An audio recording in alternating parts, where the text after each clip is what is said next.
Kenyan Wildlife Service leads the field in protecting it for future generations.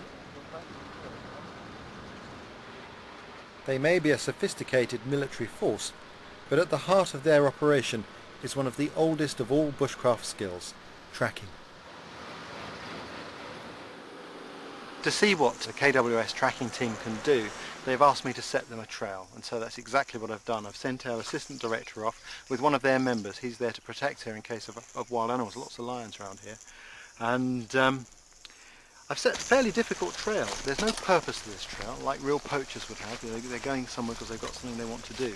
That enables you to get into their mind and predict where they're going to be and what their next move will be. We don't have that here. That makes the tracking more difficult. And also the terrain that we've chosen is quite challenging. We've got lots of vegetation here and there's hard rock as well. So it's really going to test their mettle. Rose told me to take a large turn. More than 45 degrees. Right, we've got about 2 minutes to go to ground, so we're going to have to go to ground now. Okay, behind this termite man maybe? Oh, in these bushes. In these bushes.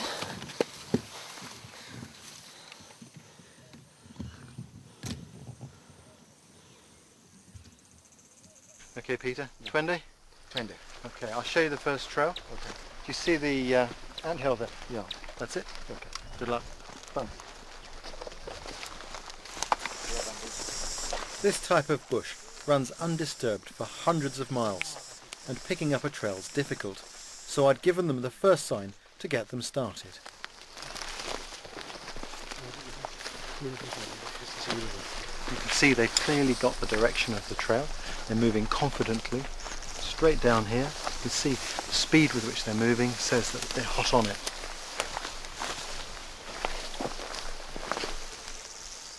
We're accustomed to using tracking for animals, but these ranger skills are all to do with finding people. Despite the ground being quite sandy here, it's also quite hard and it's not showing much sign. But what we have got is long grass. When the long grass gets flattened down by the foot, it shines back at us so we can see it more easily from the grass that's standing upright. But it also points the direction of the trail, and it's quite accurate, and here we can see the trail going in this direction.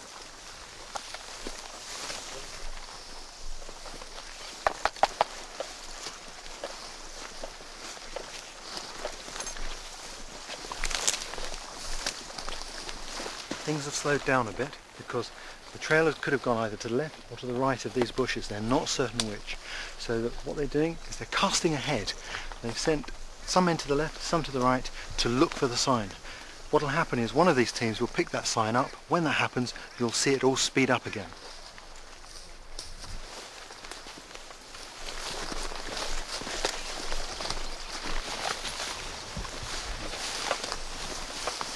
This is fresh because you see the flowers, it's fresh, it's not dry. You see the grass also.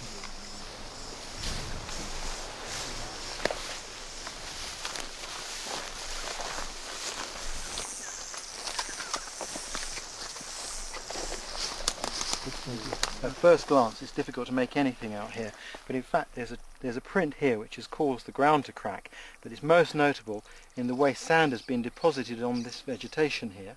We call this transfer sign, and the way the vegetation itself has been broken and bruised, and you can see it's still moist. That means this trail is fresh, because on a day like today when it's very hot, that's going to dry in just a matter of minutes. You see there the dark colour where there's moisture showing through.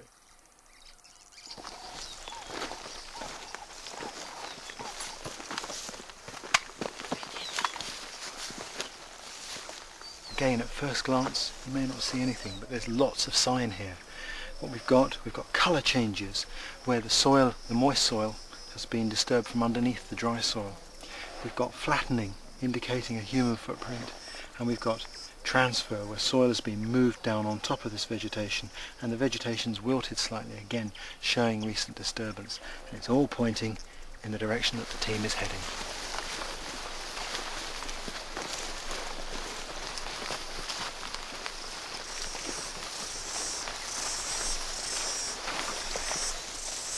Linking up with the last piece of sign is this rock which has been disturbed from its original position. Judging by how dark the soil is there, we know that this is fresh, because if it was old, this would have evaporated moisture that was trapped there, and it would be light coloured. So this is in the same time bracket as the last bit of sign, which links the two together.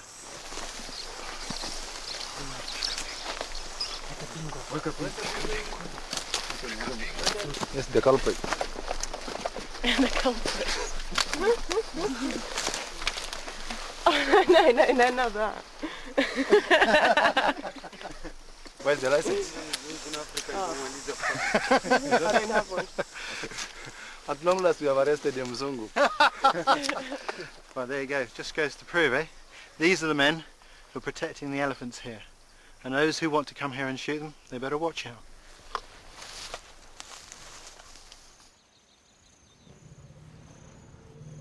Before the Kenyan Wildlife Service started in 1989, Kenya had lost an estimated 85% of its elephant population poached for their ivory, and extinction was a real possibility. Now the 1,000-strong force of rangers roam the bush on patrol, tracking down the poachers. The ivory trade has all but died out, and the elephant numbers are again growing.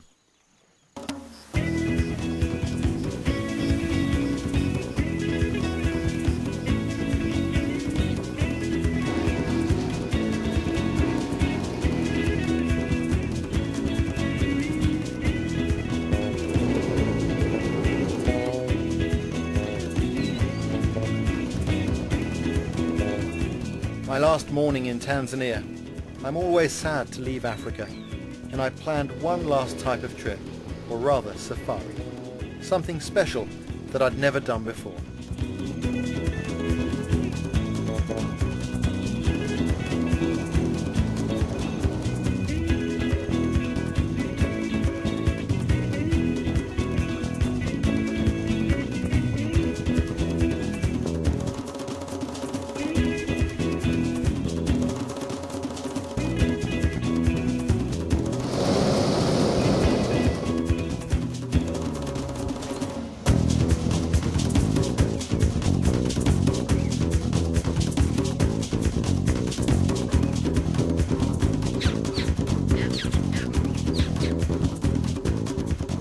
Fantastic way to see Africa. I love coming to this continent. There's an energy here that's difficult to describe, but it reaches right inside you and touches your spirit deep in.